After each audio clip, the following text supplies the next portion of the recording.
একজন ভিডিও নির্মাতার আপনার কি কি গুণাবলী থাকা দরকার বা কি কি দক্ষতাগুলো আসলে তার থাকা প্রয়োজন বলে মনে করে? তো আমি বলবো যে সবাইকে যে মৌলিকতার মধ্যে থাকতে, মৌলিক গল্প নিয়ে কাজ করতে। মৌলিক গল্পগুলো কি আসলে ভাইরাল হচ্ছে না বা ট্রেন্ডিং এ যাচ্ছে না? হ্যাঁ হচ্ছে। ইনকাম সোর্সের জন্য অশ্লীল বা অসামাজিক কিছু ভিডিও বানাই, তারাই দেয়। কোনো মেসেজ নেই, শুধু আপনার লোক বিভিন্ন ধরনের কন্টেন্ট তৈরি করে টাকা ইনকামের নেশায়। আসলে আমরা যখন শুটিং করি রাস্তায় ক্যামেরা নিয়ে, তখনই কিন্তু মানুষ বলে কি ভাই টিকটক করতেছেন।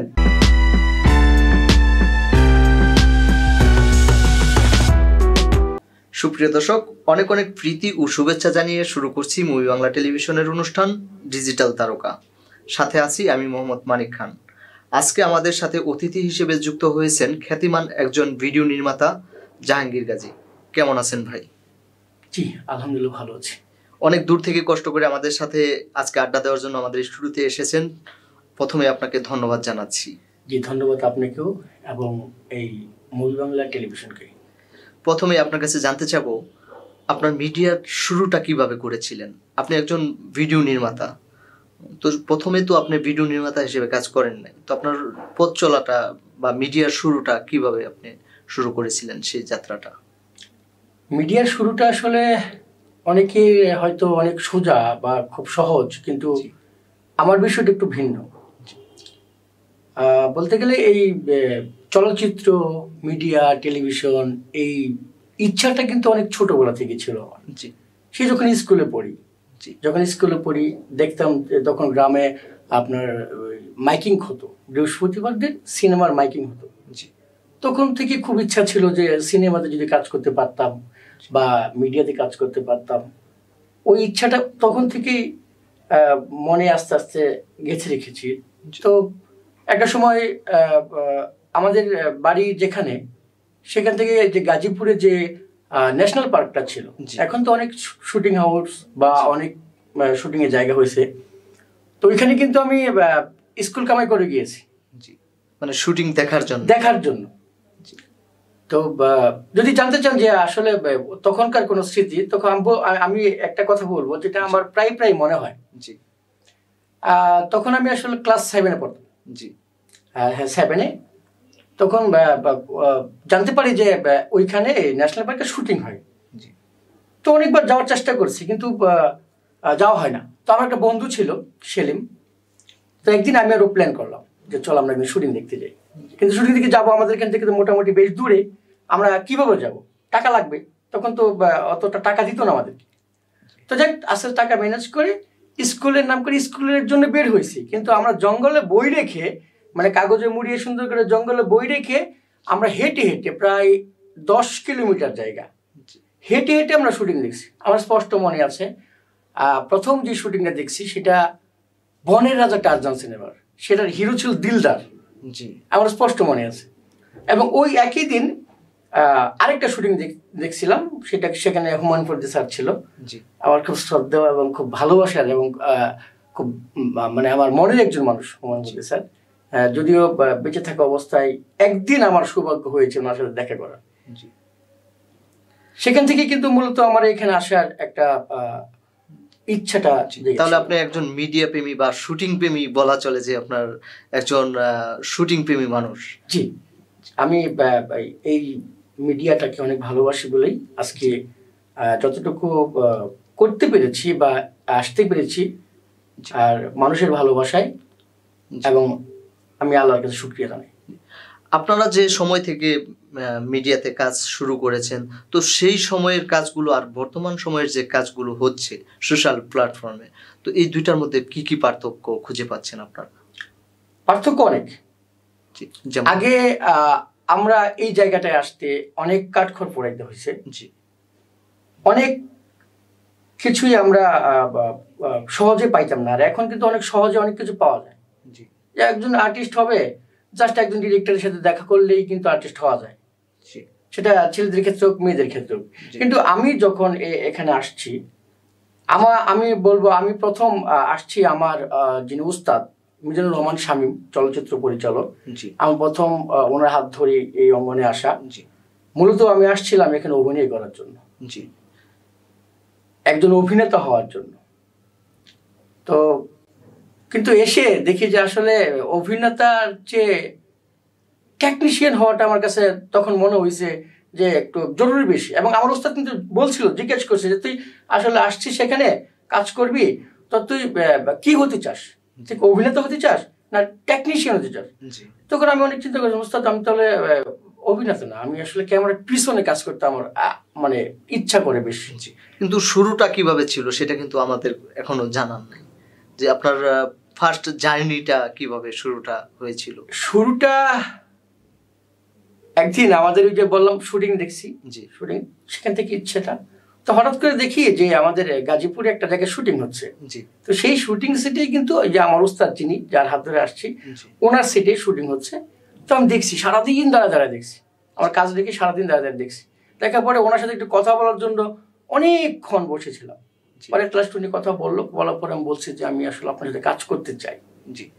তো উনি হেসে দিল, কাজ করবা, কাজ ভালো কথা, ঠিক আছে আসো একদিন দেখা করো। তারপর থেকে আস্তে আস্তে ওনার সাথে কিছুদিন কাজ করলাম।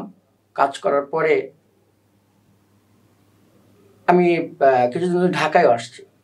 তো যখন আমি অন্য একটা প্রফেশনে ছিলাম, আমার লাইফটা অন্য একটা প্রফেশনে ছিল আগে, কিন্তু যখন এই মিডিয়ার পোকাটা আমার মাথায় ঢুকছে তখন কিন্তু টোটালি এটার মধ্যে একটা ইনভলভ হয়ে গেছে, মানে ধরতে গেলে একটা নেশা হয়ে গেছে আমার। তখন আমি বিয়ে করেছি, আমার তখন দুটা ছেলে সন্তান। যখন মিডিয়াতে আমি প্রবেশ করি তখন তো আসলে এখন তো অনেক সহজে টাকা পাওয়া যায়, পেমেন্ট পাওয়া যায়, তখন কিন্তু টাকা পয়সা দিত না নতুনদের। হ্যাঁ, অনেক কষ্ট করতো, পরিশ্রম করতো।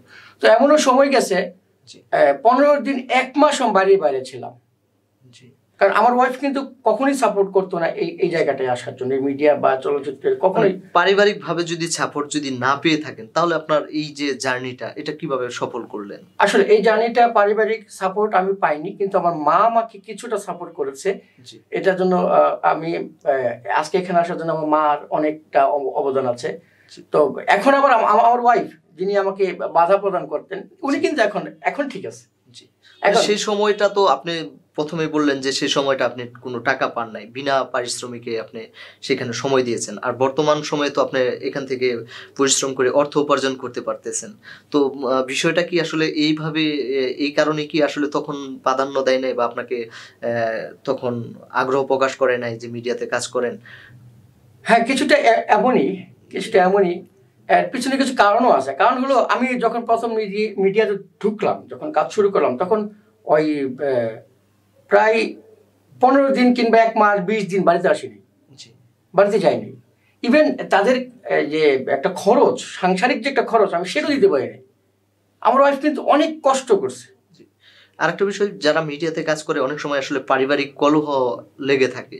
তো এই কলহটা লাগার কারণটা কি? যারা মিডিয়া ব্যক্তিত্ব আছে দেখা গেলো যে তাদের অনেকের ক্ষেত্রেই, আসলে সবার ক্ষেত্রে না, অনেকের ক্ষেত্রেই কিন্তু পারিবারিক একটা দ্বন্দ্ব বা একটা রাগ অভিমান বা একটা এক কথায় আপনার হচ্ছে কাজ করে হচ্ছে আপনার একটা ভয় ভীতি এবং সন্দেহভাজন কাজ করে। তো এইগুলো কাজ করার কারণটা কি মিডিয়া ব্যক্তিত্বদের ক্ষেত্রে? আসলে কারণটা হলো মিডিয়াটা অনেকেই জানে কেমন, আসলে দূর থেকে একরকম আর কাছে থেকে আরেক রকম।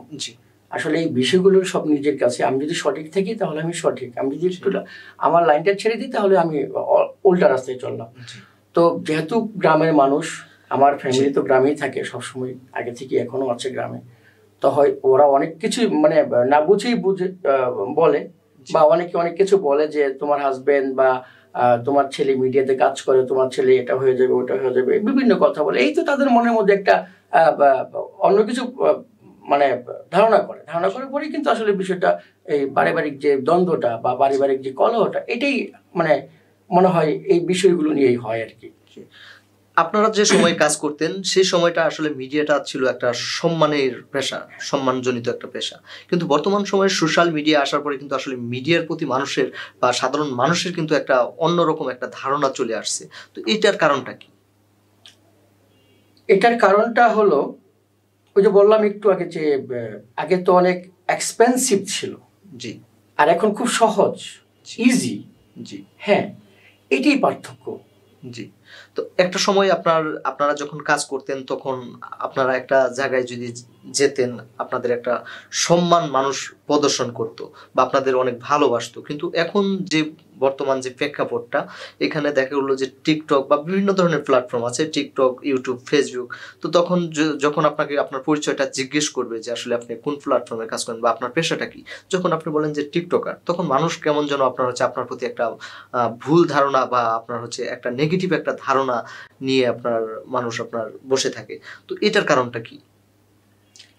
এটার কারণটা আসলে আমি বলতেছি, কিন্তু এই যে বললেন যে টিকটক, আসলে আমরা যখন শুটিং করি রাস্তায় ক্যামেরা নিয়ে, তখনই কিন্তু মানুষ বলে কি ভাই টিকটক করতেছেন, জি বলে অনেক অনেক সময় শুনি। জি টিকটকটা আসলে ওই একটা প্ল্যাটফর্ম।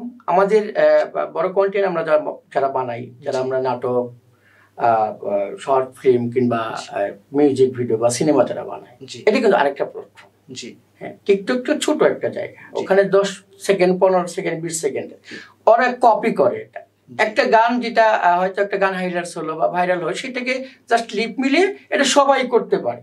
জি আর শুধু তাই না, টিকটকে কিন্তু অনেক ধরনের, অনেক ব্যঙ্গ করে, অনেককে অনেক ধরনের কথাও বলে, এমনও দেখছি আমি অশ্লীল ভাষাও বলে ওখানে। জি এই জন্য মানুষ কিন্তু অনেকে কিন্তু টিকটকটাকে পছন্দ করে না। ব্যক্তিগত আমিও পছন্দ করি না। কিন্তু এখন আবার আরেকটা জিনিস আসছে, এই টিকটকটাকে যারা পছন্দ করে না, এখন কিন্তু তারাও পছন্দ করে। কারণ হলো কি জানেন, এই যে আমরা যে কন্টেন্টগুলো বানাই, এইটার ভাইরাল হওয়ার একটা প্ল্যাটফর্ম কিন্তু টিকটক। সেটা তো যারা কন্টেন্ট ক্রিয়েটর আছে তাদের ক্ষেত্রে, তাদের জন্য আপনার সেটা পজিটিভ হতে পারে বা তাদের জন্য সেটা ব্যবসায়িক দিকে চিন্তা করলে তাদের লাভজনক, এই কারণে তাদের কাছে ভালো লাগতে পারে। কিন্তু সাধারণ মানুষ কিন্তু এখনো কিন্তু টিকটক বা আপনার শুধুমাত্র একটা ক্যামেরা নিয়ে যদি কোথাও শুটিং করেন, তাহলে টিকটকার বলেই কিন্তু আসলে যারা কন্টেন্ট ক্রিয়েটর আছে বা যারা ভালো ভালো কন্টেন্ট সোশ্যাল মিডিয়ায় উপহার দিচ্ছে, তাদের প্রতিও কিন্তু একটা অন্যরকম ব্যতিক্রম একটা ধারণা নিয়ে বসে থাকে। হ্যাঁ, তো এটার কারণটা আসলে আপনার কি বলে মনে করেন আপনি? আসলে এটার কারণ, ওই যে মানুষ যখন ফেসবুক স্ক্রলিং করে, জি, বা টিকটকে ঢুকে, ওখানে অনেক অনেক কিছু অসামাজিক বা সামাজিক, ভালো মন্দ অনেক কিছু দেখে। কারণ এটা ছোট কন্টেন্ট, অনেক দেখতে পারে। ওখানে আসলে বুঝিয়ে যে আসলে এই জিনিসটা, যারা খারাপ জিনিসগুলো দেখে তারা বুঝে আসলে খারাপ। এই জন্য হয়তো ওনারা এটা মনে করে যে টিকটক করতেছে। আপনারা যখন শুটিং করতেন একটা সময়, আমি তৎকালীন সময় ফিরে যাব, যখন আপনারা শুটিং করতেন তখন বিভিন্ন ধরনের ইনস্ট্রুমেন্ট আপনারা সেখানে ইউজ করতেন, বিভিন্ন ধরনের লাইটিং, তারপর ট্রলি, জিবাম। তো এখন আপনার একটা ক্যামেরা হলেই শুটিং হয়ে যাচ্ছে। হয়তো এটা প্রযুক্তির ছোঁয়ায় বা আধুনিকতার ছোঁয়ায় আপনার হয়েছে, কিন্তু তারপরেও কিন্তু আসলে আপনার মানুষ কিন্তু তখন যখন আপনারা শুটিং করতেন, তখন একটা শুটিং ইউনিটে গেলে আপনাদেরকে সম্মানের চোখে দেখতো যে এখানে বিশাল বড় আয়োজন করে শুটিং করা হচ্ছে। তখন আপনাদেরকে নিয়ে আপনার অন্যরকম একটা চিন্তা চেতনা ছিল মানুষের, সাধারণ দর্শক যারা আছে। আর বর্তমান সময়ে একটা ক্যামেরা নিয়ে আপনি যত ভালো ক্যামেরায় হোক বা যত কোয়ালিটিফুল ক্যামেরায় হোক যদি শুটিং করেন, তারপরেও আপনার টিকটকার মনে করে। তো এই যে মানুষের যে মনে করার যে কারণটা, এটা আপনার তাহলে মূল কারণ হিসেবে আপনি বলতে চাচ্ছেন যে আসলে সোশ্যাল মিডিয়াতে বিভিন্ন ধরনের অপপ্রচার বা আপনার বিভিন্ন ধরনের মেসেজহীন, অর্থাৎ কোনো মেসেজ নেই, শুধু আপনার বিভিন্ন ধরনের কন্টেন্ট তৈরি করে টাকা ইনকামের নেশায় বিভিন্ন ধরনের অশ্লীল বলেন আর অসামাজিক বলেন, যেটাই বলেন, মানহীন যে কন্টেন্টগুলা, সেই কন্টেন্টগুলোর জন্য কি আসলে তাহলে আপনাদেরকে যারা একটা সময় শুটিং করতেন বিভিন্ন ধরনের বড় আয়োজন নিয়ে, তাদেরকে মানুষ আপনার ওই চোখেই দেখে বর্তমান সময়ে যদি শুটিং করেন? না, আগের মতো ওই সম্মানটুকু পাই না। আমি একটু কথা বলতে চাই, এটা 2010-এর কথা। জি, চলচ্চিত্র 71 গেরিলা, পরিচালক মিজানুর রহমান শামীম আর ওস্তাদ, আমি ওটাতে চিফ ডিরেক্টর হিসেবে কাজ করেছি। ওটাতে আর্টিস্ট ছিলেন বাংলাদেশের একজন বিখ্যাত মানুষ, সোহেল রানা স্যার। তো আমরা এই সিনেমা শুটিংটা করেছি কাপাসিয়াতে। আমি দেখেছি তখন, দেখেন 2010-এও কিন্তু আমাদের প্রতি মানুষের একটা ভালো একটা ধারণা ছিল চলচ্চিত্রের লোক হিসেবে। তখন আমাদের ওই শুটিং এ মানে আমরা এত লোক ছিল, এত লোক শুটিং দেখতে আসছিল যে আমাদের প্রশাসনের সহায়তা নিয়ে এই লোকগুলোকে আমাদের ঠেকাইতে হয়েছে। কতটুকু সম্মান ওখানে পাইছি আমরা। আর এখন শুটিং করতে গেলে আসলে মানুষ অনেক জায়গায় বিপদেও পড়ি। জি। অনেক অনেক অনেক শুটিংয়ে গিয়ে আমি মানুষের হ্যারাসমেন্টের শিকার হয়েছি। তো এটার মূল কারণ কি? আপনি সোশ্যাল মিডিয়াটাকে আপনি মনে করতেছেন নাকি সোশ্যাল মিডিয়ার কতিপয় ব্যক্তিদের মনে করতেছেন? আমি মনে করতেছি সোশ্যাল মিডিয়াটা না, সোশ্যাল মিডিয়ার যে কতিপয় ব্যক্তি যারা এই যে কিছু লোক আছে টাকার জন্য, ইনকামের জন্য, ইনকাম সোর্সের জন্য অশ্লীল বা অসামাজিক কিছু ভিডিও বানায়, তারাই দেয়। জি। কিন্তু এখানে আরেকটা বিষয় হচ্ছে যে সোশ্যাল মিডিয়াতে আপনার যে মেসেজমূলক যে গল্পগুলা বা অনুধাবন বলেন বা শিক্ষণীয় যে ভিডিওগুলো আমরা দেখে থাকি, তো সেই শিক্ষণীয় ভিডিওগুলো থেকেও তো টাকা ইনকাম করা যাচ্ছে। হ্যাঁ, অবশ্যই। তাহলে আপনার হচ্ছে কেন মানুষ আপনার হচ্ছে অশ্লীলের দিকে বেশি ধাবিত হচ্ছে? আচ্ছা, কন্টেন্ট ক্রিয়েটররা কেন অশ্লীলের দিকে বেশি ধাবিত হচ্ছে? আচ্ছা, আমি বড় পর্দায়ও আপনার একটা সময় কিন্তু সিনেমাতেও কিন্তু আপনার হচ্ছে এই অশ্লীলটা চলে আসার ফলে কিন্তু আসলে সিনেমাটা আসলে ধ্বংস হয়ে গেছে। এক কথায় আপনার হচ্ছে সিনেমা হল নেই আগের মতো, মানুষ সিনেমার প্রতি, বাংলা সিনেমার প্রতি আপনার হচ্ছে একটা অরুচি পোষণ করেছে। তো যদি এমনি করে যদি সোশ্যাল মিডিয়াটাও যদি চলে, তাহলে তো সোশ্যাল মিডিয়ার প্রতি মানুষের একটা অরুচি চলে আসবে। হ্যাঁ, সঠিক কথা বলছেন। তো আমি মনে করি যে সোশ্যাল মিডিয়া যে প্ল্যাটফর্মটা আছে, এখানে যে কন্টেন্টগুলো আপলোড করা হয়, পাবলিশ করা হয়, আমার কাছে মনে হয় যে আমাদের এই দেশের প্রেক্ষাপটে এই বিষয়গুলো একটু মনিটরিং করা দরকার। হয়তো মনিটরিং করলে এখান থেকে হয়তো খারাপ দিকগুলো আসবে না, ভালো দিকগুলো আসবে। যেমন আমি আমার মেয়েকে মোবাইল দেখতেছে, আমার মোবাইলটা আমার মেয়ে নিয়ে দেখতেছে, আমার ফেসবুকে স্ক্রলিং করতেছে, হঠাৎ করে দেখা যায় এখানে একটা বাজে কিছু চলে আসছে। আমার বোন দেখতেছে বা আরো দু একজন আমরা বসে দেখতেছি, হঠাৎ করে একটা বাজে কিছু চলে আসছে। এই যে চলে আসাটা, এটা কি হচ্ছে? আমি কিন্তু একটা বিব্রতকর পরিস্থিতি পড়ে গেছি, তাই না? তাহলে এটাকে আমি মনে করি যে যারা এর দায়িত্বে আছেন তাদেরকে একটা মনিটরিং করা দরকার। তো এখানে তো ফেসবুক, ইউটিউব বা যে সোশ্যাল মিডিয়ার যে প্ল্যাটফর্মগুলো আছে, তারা তো তাদের কিছু নীতিমালা এখানে প্রয়োগ করেছে। সেই নীতিমালা অনুসারেই তো আপনার সবগুলো চলতেছে। তো এই নীতিমালাগুলোকে কি আরো জোরদার করা উচিত বলে মনে করেন আপনি? হ্যাঁ, অবশ্যই অবশ্যই। কারণ নীতিমালা যেটা করেছে, আমার কাছে মনে হয় আরেকটু এটা কঠোর হওয়া উচিত। জি। তবে বাংলাদেশের প্রেক্ষাপটে বাংলাদেশে কিন্তু আসলে এগুলোকে মনিটরিং করার জন্য কিন্তু আসলে আলাদা কোনো সংস্থা, কিংবা বাংলাদেশে কিন্তু আপনার টিকটক বলেন, ইউটিউব বলেন, ফেসবুক বলেন, এগুলোর কোনো সংস্থা কিন্তু আপনার নেই, আদৌ পর্যন্ত কিন্তু তৈরি হয় নাই। যার ফলে কিন্তু আসলে বাংলাদেশ শুধুমাত্র আপনার হচ্ছে এই ধরনের এই যে অশ্লীল বলেন বা অসামাজিক বলেন বা শিক্ষাহীন, শিক্ষণীয় কোনো বিষয় নাই, এই ধরনের কন্টেন্টগুলো কিন্তু আসলে এই কারণে কিন্তু আপনার দিন দিন বেড়ে যাচ্ছে। তো আপনি কি মনে করেন যে আসলে বাংলাদেশে এই ধরনের কোনো সংস্থার কোনো মনিটরিং এর বিষয়ে ব্যবস্থা গ্রহণ করা উচিত? হ্যাঁ, আমি মনে করি যে অবশ্যই ব্যবস্থা নেওয়া উচিত। কারণ আমাদের এটা মুসলিম কান্ট্রি, জি, আমরা বেশি হলো মুসলিমের দেশে। জি, হ্যাঁ। তো যেহেতু মুসলিম কান্ট্রি, তাহলে সেই দৃষ্টিকোণ থেকে, সেই দিক থেকে অবশ্যই মনিটরিং করা উচিত। জি। তো এখন আপনার ব্যক্তিগত কিছু প্রসঙ্গে চলে যাই। আপনার এ পর্যন্ত কয়টা সিনেমাতে আসলে আপনি নিজে কাজ করেছেন, অর্থাৎ আপনি নিজে টেকনিশিয়ান হিসেবে কাজ করেছেন? আমি এ পর্যন্ত 5টি সিনেমাতে কাজ করেছি। 5টি সিনেমা থেকে 4টি সিনেমাতে আমি চিফ ডিরেক্টর হিসেবে কাজ করেছি এবং 1টি সিনেমাতে ডিওপি হিসেবে কাজ করছি। একটা রিলিজ হয়েছে এবং আরো 2টা সিনেমাতে আমি ডিওপি হিসেবে কাজ করতেছি।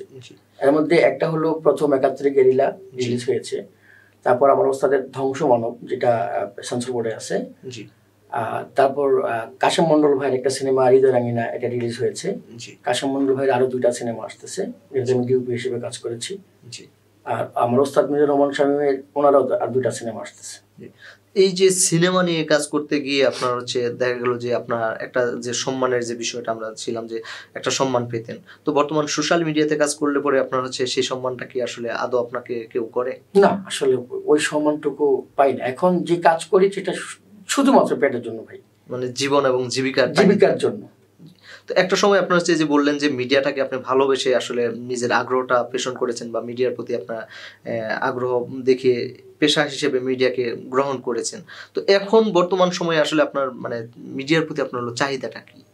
এখন মিডিয়ার প্রতি চাহিদা হলো পেট বাঁচানো। মানে এখন যদি আপনাকে কেউ যদি বলে যে মিডিয়াটা ছেড়ে দিতে হবে, না এটা মনে হয় পারবো না। তাহলে পেট বাঁচানো হলো কিভাবে? না এটা দুটাই, যদি বলেন যে আমাকে বাঁচানো পেট বাঁচানো, আমি মিডিয়া ছাড়া এখন আর কোনো কাজ করতে পারবো না। মানে এই মিডিয়াটা আসলে কারো রক্তের সাথে যদি মিশে যায় একবার, তাহলে সে কেন ছাড়তে পারে না? এটা একটা নেশার মতো। জি হ্যাঁ, ধরতে গেলে অ্যাডিক্টেড হয়ে গেছে। কারণ হয়েছে এই আমি বলি আমার ক্ষেত্রে যদি আমি একটানা 4-5 দিন 1 সপ্তাহ শুটিং না করি তো আমি অসুস্থ হয়ে পড়ি।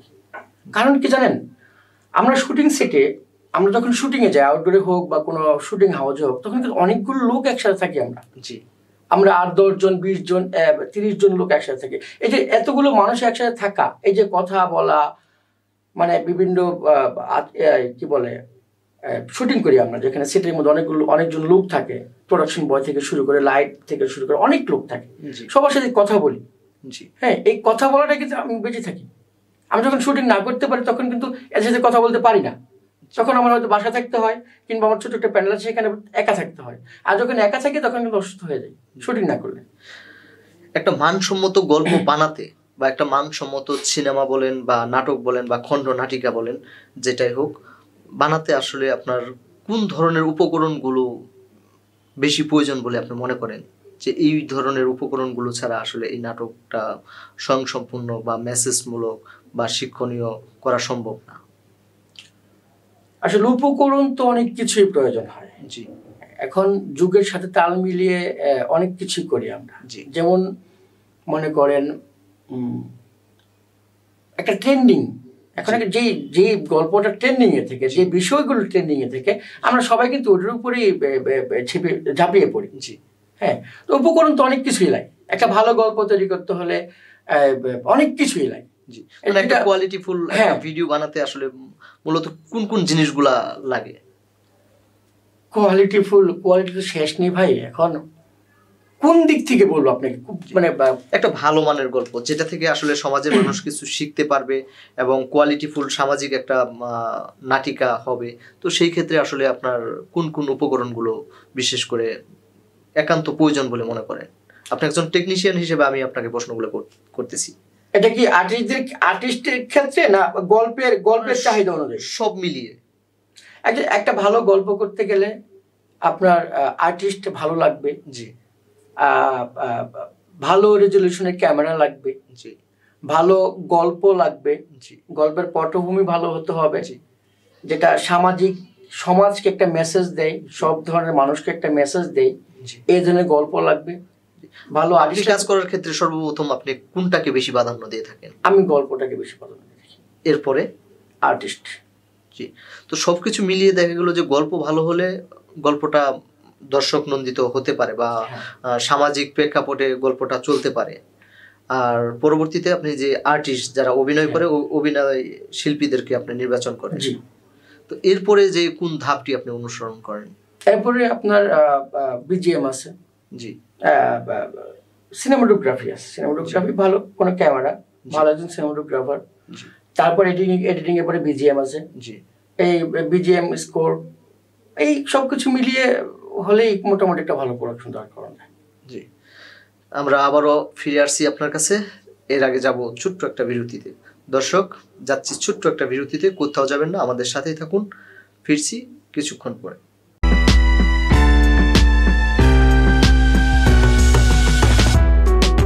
দর্শক, বিরতির পরে আবারও ফিরে আসলাম আমাদের আজকের অতিথিকে সাথে নিয়ে। আমাদের আজকের অতিথি একজন ভিডিও নির্মাতা জাহাঙ্গীর গাজী। তো ভাই, যে বিষয়টি নিয়ে আপনার সাথে কথা বলতেছিলাম, যে একটা কোয়ালিটিফুল নাটক বানাতে গেলে যে উপকরণগুলো লাগে এবং যে উপকরণগুলোর বিষয়ে আপনি বেশি প্রাধান্য দিয়ে থাকেন, তো এখানে আরেকটা বিষয়, যে একটা গল্প যখন আপনি মেকিং করেন, সেখানে ধরেন আর্টিস্ট আপনার হচ্ছে সবগুলো আর্টিস্টই পারদর্শী আর্টিস্ট, গল্পটাও আপনার ভালো হলো, ক্যামেরাও ভালো নিলেন, তো এরপরেও আপনার হচ্ছে দেখা গেলো যে সেই গল্পটা ফল্ট হয়। হ্যাঁ, তো সেটার কারণটা কি? সেটার কারণটা দর্শকদের কাছে হয়তো ভালো লাগে না। জি। তো আপনারা তো দর্শকদের চাহিদা অনুযায়ী গল্প তৈরি করে থাকেন, হয়তো তখন ওই গল্পটা ভালো লাগে না, তাই হয় না। কিন্তু এই যে ট্রেন্ডিং যে বিষয়টা আপনি বললেন, ট্রেন্ডিং বিষয়গুলো আসলে দেখা গেলো যে আসলে আমরা ট্রেন্ডিং এর পিছনে আপনার ছুটে থাকি, বা কন্টেন্ট ক্রিয়েটর যারা আছে তারা ট্রেন্ডিং এর পিছনে ছুটে থাকে। তো এই ট্রেন্ডিং বিষয় থেকে কি আসলে আপনার অনেক সময় দেখা গেলো যে মেসেজ মূলক অনেক কিছু পাওয়া যায়, আবার দেখা গেলো যে সেটা কিন্তু আপনার নেগেটিভ কিছু আপনার তৈরি হয়, এতে করে যে বিষয়টা ট্রেন্ডিং থাকে সেটা কিন্তু সমসাময়িক বা বাস্তবিক ঘটনাগুলোই কিন্তু আপনার ট্রেন্ডিংয়ে বেশি যায়, বা নিউজ ক্যাটাগরির যে বিষয়গুলো, তো সেখানে আপনার হচ্ছে কিছু মেসেজমূলকও থাকে, কিছু আপনার নেগেটিভও চলে যায়। তো সেই ক্ষেত্রে আপনার মন্তব্যটা কি, যারা এই নেগেটিভ নেয় এবং যারা পজিটিভ নেয় মেসেজমূলক গল্প তৈরি করে, তো এদের বিষয়ে আপনি কি বলবেন? আসলে ট্রেন্ডিং এর যে বিষয়টা আমি বলছি, জি, ট্রেন্ডিং এ একটা কন্টেন্ট ট্রেন্ডিং এ থাকলে তো আরেকটা কন্টেন্ট কিন্তু আরেকজন বানায় ওই ট্রেন্ডিং এর উপর ভিত্তি করে। জি, তখন হয় কি ভাই, তখন ওইটা কপি হয়ে যায়। জি, তো আমি কপির বিরুদ্ধে সবসময়। জি, আমি চাই মৌলিকতা, মৌলিক গল্প হোক, জি, শুধু ট্রেন্ডিং না। ট্রেন্ডিং এর পিছনে দৌড়ালে আমরা কিছু করতে পারবো না। হ্যাঁ, আমি সাময়িকভাবে অর্থ কামাইতে পারবো, কিন্তু মানুষকে যে নতুন নতুন মেসেজ সেটা দিতে পারবো না। কিন্তু ওই এক ট্রেন্ডিং এর উপর ধরলে কিন্তু একটা মেসেজ মানুষকে বারবার মানুষকে দিতে হবে। জি, আর যদি মৌলিক গল্প আমি করি, আমি যদি ভালো একটা স্ক্রিপ্ট মৌলিক করি, হয়তো সেটা ভাইরাল নাও হতে পারে, ট্রেন্ডিং এ নাও হতে পারে, আবার এক সময় যেতেও পারে, কারণ ইউটিউব কখন কাকে সাজেস্ট করে, কখন কাকে ভাইরাল করে দেয় বলা যায় না। তো আমি বলবো যে সবাইকে যে মৌলিকতার মধ্যে থাকতে, মৌলিক গল্প নিয়ে কাজ করতে। তো মৌলিক গল্পগুলো কি আসলে ভাইরাল হচ্ছে না, বা ট্রেন্ডিং এ যাচ্ছে না? হ্যাঁ, হচ্ছে। তো তাহলে আপনার হচ্ছে এই যে যারা কন্টেন্ট ক্রিয়েটর আছে তারা আপনার হচ্ছে ট্রেন্ডিং এর পিছনে কেন ছুটে? ওই যে ট্রেন্ডিং এর পিছনে ছুটে ভিউর জন্য। কন্টেন্ট ক্রিয়েটর শব্দটা কিন্তু আসলে আপনার ক্রিয়েটিভ কিছু নিজের মেধা দিয়ে তৈরি করতে হবে এবং সেটাকে ট্রেন্ডিং এ নিতে হবে। তো এই বিষয়গুলো আসলে আপনার কন্টেন্ট ক্রিয়েটর যারা আছে তারা কতটুকু মেনে চলে বা কতটুকু অনুসরণ করে? ভাই, আমরা মেধা খাটাই কয়জনে? জি, আমরা একটা ফেসবুক পেজে একটা গল্প ভাইরাল হলো, আমরা সেই একটা গল্পের পিছনে সবাই ছুটি। যেমন মনে করেন আমি এখান থেকে বাজারে যাব, এই গল্পটা হলো এই, আমি এখান থেকে বাজারে যাবো, বাজারে যাওয়ার আগে একটা দোকানদারের সাথে কথা বলবো, একটা রিক্সাওয়ালার সাথে কথা বলবো। জি, হ্যাঁ, এই একটা গল্প, এটা ট্রেন্ডিং আছে, ভাইরাল হয়েছে, কিন্তু সেম গল্পটা এটা দেখে আরেকজন বানায়, আরেকজন করে কি, হয়তো এই বাজার থেকে বাড়িতে আসে, মাঝখান দুজনের সাথে কথা বলে, একই জিনিস। তাহলে একই জিনিস মানুষ কি দেখবে আর? কিন্তু ওই একই জিনিস কিন্তু আবার ঠিকই ভাই মানে ভিউ হচ্ছে। জি। তো এই যে আপনি একজন ভিডিও নির্মাতা হিসেবে আসলে আপনার একজন ভিডিও নির্মাতার আপনার কি কি গুণাবলী থাকা দরকার, বা কি কি দক্ষতাগুলো আসলে তার থাকা প্রয়োজন বলে মনে করেন? একজন নির্মাতার, আমি আসলে নির্মাতা না, নির্মাতা হওয়ার যোগ্য। সোশ্যাল মিডিয়ায় কিন্তু আপনার হচ্ছে বেশ কিছু মিউজিক ভিডিও, শর্ট ফিল্ম, বা এমনিতে টিভি চ্যানেলে বেশ কিছু নাটিকাও আপনি পরিচালনা করেছেন। তো সেই ক্ষেত্রে আপনার হচ্ছে আপনি একজন ভিডিও নির্মাতা, হয়তো বড় পর্দায় নিজে এককভাবে ওইভাবে ক্রিয়েটিভ করেন নাই। তো যেহেতু ছোট পর্দার ভিডিও নির্মাতা বা ক্রিয়েটিভ পারসন, তো সেই ক্ষেত্রে আপনার হচ্ছে আপনাকে একজন ভিডিও নির্মাতা আমরা বলবো। তো ভিডিও নির্মাতা হিসেবে একজন ভিডিও নির্মাতার আসলে কি কি গুণাবলী এবং কি কি দক্ষতা থাকা প্রয়োজন বলে আপনি মনে করেন? একজন নির্মাতার প্রথমত যে জিনিসটা দরকার সেটা হলো সেন্স। জি, নির্মাণ দক্ষতার উপরে অনেক অভিজ্ঞতা থাকতে হবে। জি। তো সেই নির্মাণের ক্ষেত্রে কি কি দক্ষতাগুলো তার থাকা প্রয়োজন বলে মনে করেন? যেমন মনে করেন একজন যিনি নির্মাণ করবেন, একটা গল্প নির্মাণ করবেন, জি, ডিরেক্টর, জি, তার অনেকগুলো দিক তার জানা থাকতে হবে। জি, তার প্রথমত সিনেমাটোগ্রাফির উপরে তার অভিজ্ঞতা থাকতে হবে, যে ক্যামেরাটা একটা সিন করবো, এই সিনটা আমার কিভাবে হবে, ফ্রেমটা আমি কি করব। জি। একজন ডিরেক্টরের এডিটিং কাটিং পয়েন্টটা তার জানতে হবে। জি। তার গল্পে কোথায় আপনার এই গল্পটা, এই সিনটা কেমন হবে, সেই ধারণাটা থাকতে হবে। এ টু জেড সবকিছু অভিজ্ঞতা থাকলেই কিন্তু একজন পরিচালক বা নির্মাতা হওয়া যায়, আমি মনে করি। জি। তো সেই ক্ষেত্রে বর্তমানে যারা সোশ্যাল মিডিয়া নিয়ে কাজ করতেছে, তো তারা তো আমি মনে করি যে তারা অনেক এগিয়ে আছে। তারা আপনার হচ্ছে দেখা গেলো যে নিজেরাই এডিট করতেছে, নিজেরাই শুট করতেছে, নিজেরাই আপনার হচ্ছে গল্প লিখতেছে। আসলে এখন সোশ্যাল মিডিয়ার যে কথাগুলো আছে, যে বিভিন্ন পেজ আছে, অনেকেই আছে ভালো কাজ করে, আমার জানা মতে কিছু কিছু আছে ওরা মানে যা করে তাই হয়ে যায়, আর সে ওদের কোনো লজিক নেই। সোশ্যাল মিডিয়া থেকে কাজ করে কিন্তু অনেকেই কিন্তু বড় পর্দায়ও আপনার কাজ করার সুযোগ পেয়েছে। অনেক অভিনয় শিল্পী আছে তারা কিন্তু ছোট পর্দা থেকে বড় পর্দায় কাজ করার সুযোগ পেয়েছে, এবং কি আপনার হচ্ছে বড় পর্দা থেকেও কিন্তু অনেকেই কিন্তু অনেকে বললে ভুল হবে, প্রায় ম্যাক্সিমাম আপনার 80% লোকই কিন্তু ছোট পর্দায় এসে কাজ করতেছে। কারণ হচ্ছে বড় পর্দাটা এক প্রকার আপনার হচ্ছে এখন ধ্বংসের মুখে পড়ে আছে। তো সেই ক্ষেত্রে আসলে আপনার হচ্ছে এই ছোট পর্দার প্রতি যে চাহিদাটা মানুষের, সেই চাহিদাটা আসলে তৈরি হয়েছে কোথা থেকে মনে করেন আপনি? ছোট পর্দার চাহিদাটা তৈরি হয়েছে কোথা থেকে? আমরা যখন সিনেমা চলতো, সিনেমা হল ছিল অনেকগুলো বাংলাদেশে, তখন তো আমাদের এই মোবাইল ছিল না, আমাদের এই স্যাটেলাইট এত ছিল না, অনলাইন ছিল না। এখন তো আমরা হাতের মুঠোতে অনেক কিছু পাওয়া যায়, অনেক প্ল্যাটফর্মই তো আছে। সোশ্যাল মিডিয়ার কিন্তু অনেক প্ল্যাটফর্ম আছে, কিন্তু বেশ কিছু প্ল্যাটফর্ম জনপ্রিয়তা পেয়েছে এবং বেশ কিছু প্ল্যাটফর্ম জনপ্রিয়তা পায় নাই। তার মধ্যে জনপ্রিয়তা পেয়েছে যেমন আপনার ইউটিউব, ফেসবুক, টিকটক, লাইকি, এই ধরনের প্ল্যাটফর্মগুলো কিন্তু জনপ্রিয়তা পেয়েছে। তো এছাড়াও তো এর বাইরেও তো আরো অনেক প্ল্যাটফর্ম আছে, ওটিটি প্ল্যাটফর্ম, অনেকগুলো প্ল্যাটফর্মই আছে। তো সেই প্ল্যাটফর্মগুলো কিন্তু জনপ্রিয়তা পায় নাই। তো এখন যদি বলেন যে অ্যান্ড্রয়েড ফোনের কারণে আসলে জনপ্রিয়তাটা পেয়েছে, তাহলে সেটা তো আমি বলবো যে তাহলে অ্যান্ড্রয়েড ফোনের কারণে যদি পেয়ে থাকে, তাহলে অন্য অন্য প্ল্যাটফর্মগুলো কেন পায় নাই? না, ওটাও পাবে। ওটিটি তো বাংলাদেশে খুব একটা দিন হলো আসেনি। হ্যাঁ, এটাও আস্তে আস্তে জনপ্রিয়তা পাবে, অলরেডি হচ্ছে। আস্তে আস্তে এমনও হতে পারে যে এই ইউটিউবটা এখন অ্যাভেলেবেল, হয়তো ইউটিউবের পরিবর্তে অন্য কিছু আসতে পারে। যেমন বাংলাদেশে ওটিটি চলে আসছে, অবশ্যই সেখানে গেলে টাকা দিয়ে দেখতে হয়, কিন্তু ইউটিউব তো ফ্রি দেখা যায়। ওইটাও আস্তে আস্তে পপুলার হয়ে যাবে। আপনি তো একজন গুণী একজন ভিডিও নির্মাতা, ভিডিও নির্মাণও করেছেন এবং পাশাপাশি আপনার হচ্ছে অভিনয়ও করেছেন। আমরা দেখেছি বেশ কিছু গানে এবং আপনার হচ্ছে বেশ কিছু আপনার নাটকে অভিনয় করেছেন। তো একজন অভিনয় শিল্পীর আসলে কোন কোন গুণগুলা থাকা প্রয়োজন বলে মনে করেন? একজন অভিনয় শিল্পীর সব গুণ থাকা দরকার, সব গুণ থাকা দরকার। যেমন তার অভিনয় জানতে হবে, তার ব্যবহার, আচার আচরণ, কমিটমেন্ট, সবকিছু তা জানতে হবে, মানে ঠিক রাখতে হবে। আপনি এই যে মিডিয়াতে আসার ক্ষেত্রে আপনার অনেক কাঠখড়ি ফুরিয়েছেন প্রথমে শুরুর দিকে যেটা বললেন, তো আপনার এমন কোনো স্মরণীয় কোনো ঘটনা আছে যেটা এখনো আপনার কাছে হৃদয় বিদারক বলে মনে হয়?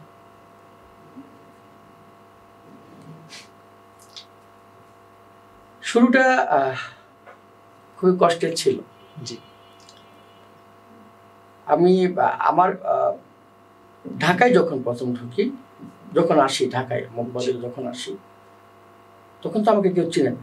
তো আমি একজনের মাধ্যমে আমি একটা অফিসে, একজন ডিরেক্টরের অফিসে বলি যে ভাই আমাকে কাজে নেন, আমি কাজ করতে চাই, আগ্রহ। তো ওনার অফিসে আমি থাকি, আমার ইচ্ছা, খুব ইচ্ছা আমি যাতে কাজ করবো, টেকনিশিয়ান হবো।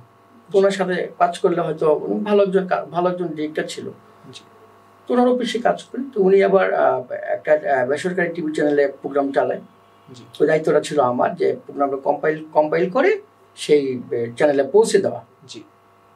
তো তখন তো প্রথম আসছি, ওনার সাথে সব কিছু শেয়ার করতে পারে। তো উনি আমাকে অফিসে খুব ভালো করে রাখছে, খাওয়া দাওয়া সবই ঠিক আছে। তো আমি ওই অফিসটা ছিল মালিবাগে, আর এডিটিং প্যানেল ছিল মগবাজারে, এবং টিভি চ্যানেল হলো এশিয়ান টিভি। তো দূরত্বটা কতটুকু? নিকেতনে। তো আমি মালিবাগ থেকে হেঁটে হেঁটে মগবাজার আসতাম প্যানেলে, মগবাজার থেকে হার্ড ডিস্ক নিয়ে, কম্পাইল নিয়ে, প্রোগ্রাম নিয়ে আমি হেঁটে হেঁটে হাতে নিয়ে হেঁটে হেঁটে নিকেতন যেতাম। সেটা কেন হেঁটে হেঁটে কেন যায়?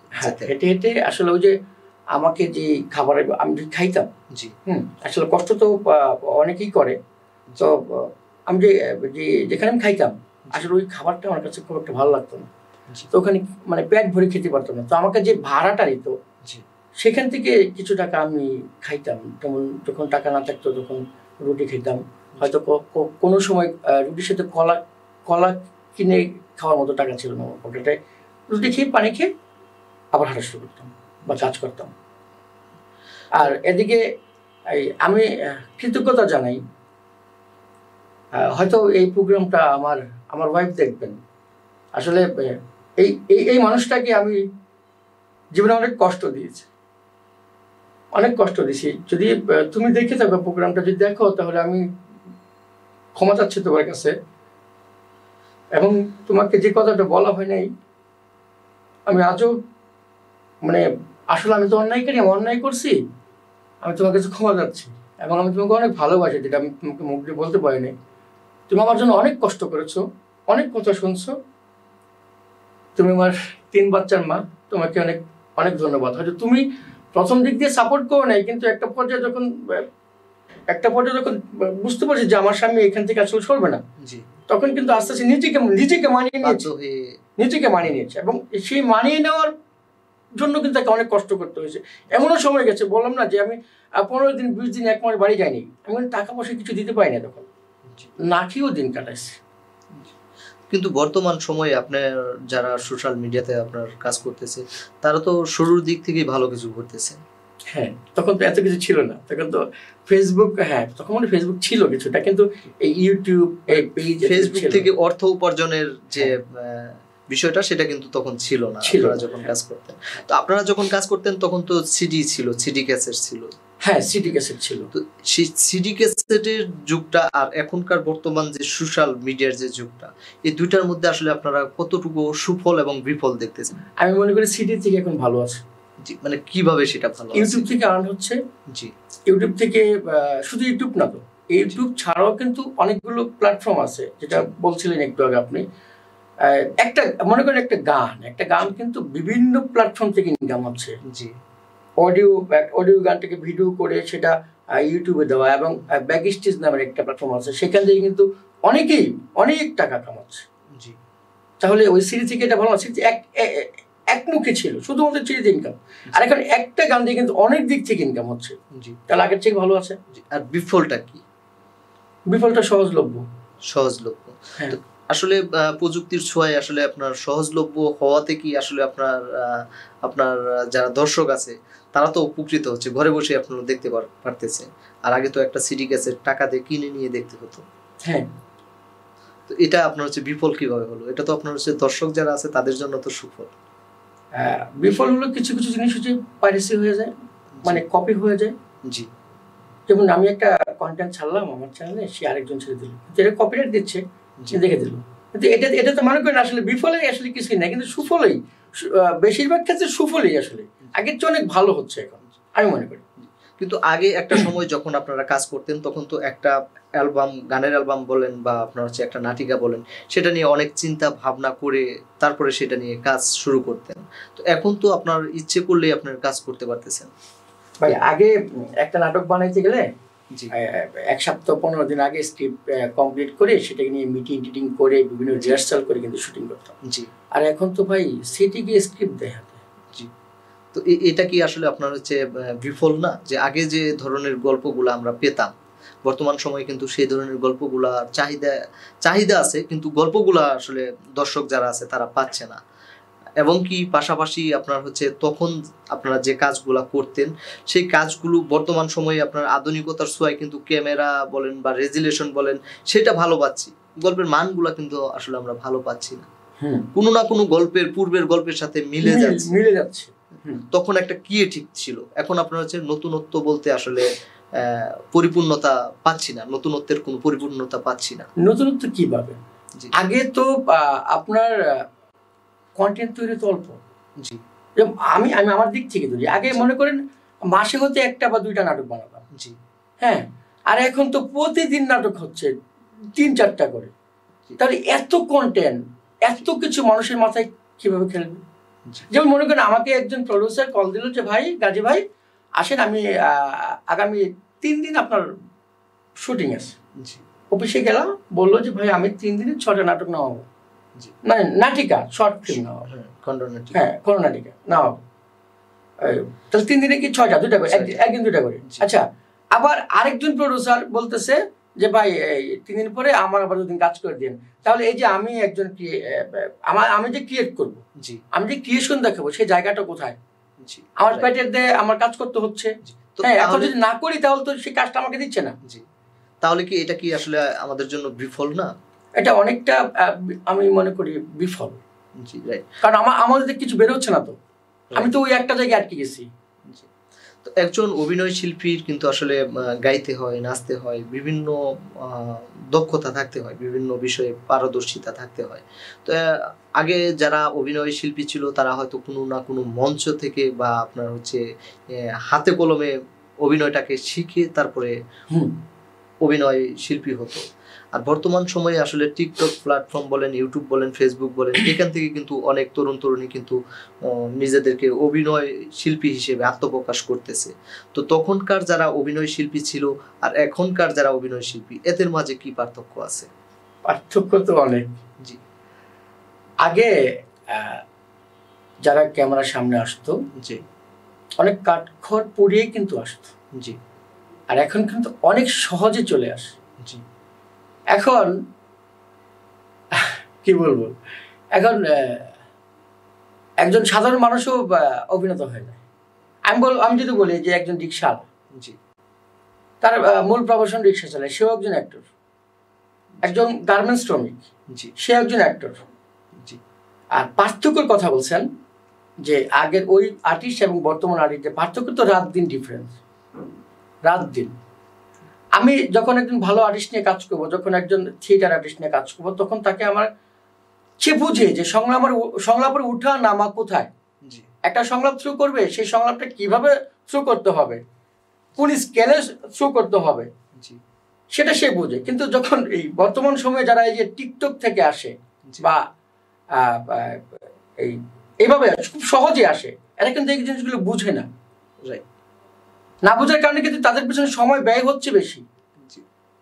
কিন্তু এখন বলতে পারেন যে তাহলে আপনি ওই পূর্ণ আর্টিস্ট দিয়ে কাজ করেন, এই থিয়েটার আর্টিস্ট দিয়ে কাজ করেন, কিন্তু থিয়েটার আর্টিস্ট দিয়ে সবাই নেবে না তো। কারণ হচ্ছে ওই যে একজন টিকটক স্টার, তার টিকটক আইডিতে ফলোয়ার আছে 5 মিলিয়ন, তাকে মানুষ বেশি দেখতেছে কিন্তু সে অভিনয় পারে না, কিন্তু আমরা তাকে দিয়ে জোর করে কাজ করাই।